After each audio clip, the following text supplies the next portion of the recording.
তোমার সাথে আমার ঠিক মতো 5 মিনিট ফোনে কথা হয়? যখনই তোমাকে ফোন করি তখনই তুমি ব্যস্ত। দিনের বেলার কথা আমি বাদ দিলাম, রাতের বেলাও তো তোমাকে ফোন করে পাওয়া যায় না। তুমি কি কারোর সাথে সম্পর্কে জড়াইছো? কি কই সব? আমি কেন একজনের সাথে সম্পর্কে জড়াইতে যাবো? যায় না আমার, মানে ক্যারেন্টে ভাবতে হবে না। ভাবো, সেই জন্য তো তোমাকে আমি বললাম যে আমার মামার সাথে একটু দেখা করো, উনি তোমাকে একটা ভালো চাকরি খুঁজে দিবে। কিন্তু না, তুমি তো আমার কথা শুনবা না। ওই গরিবানা চাকরি করবো দীপু। আচ্ছা, মানে আমি একটা জিনিস বুঝছি না, 2-20 হাজার টাকা দিয়া একটা মানুষ কেমনি মাছ চালায়? আমার কাছে মনে হয় যে এই টাকাটা একজনের সকালে নাস্তার খরচ হওয়া উচিত।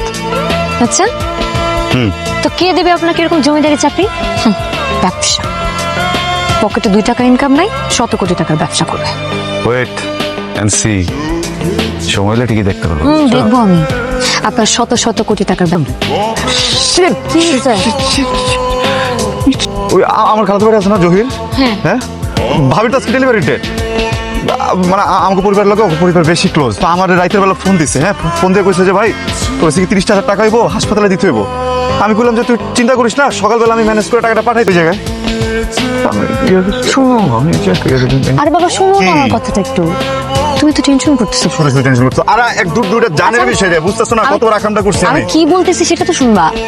তুমি টাকা নিয়ে একদম টেনশন করো না, আমি তোমার প্রবলেম সলভ করে দিচ্ছি। না না না, তুমি এই চাপ নিতে যাবে কি? আমি তো বললাম। না না না না না, এইসব কথা আমি দেখতেছি। আরে আমি ম্যানেজ করে দিব। আরে তোমার কিছু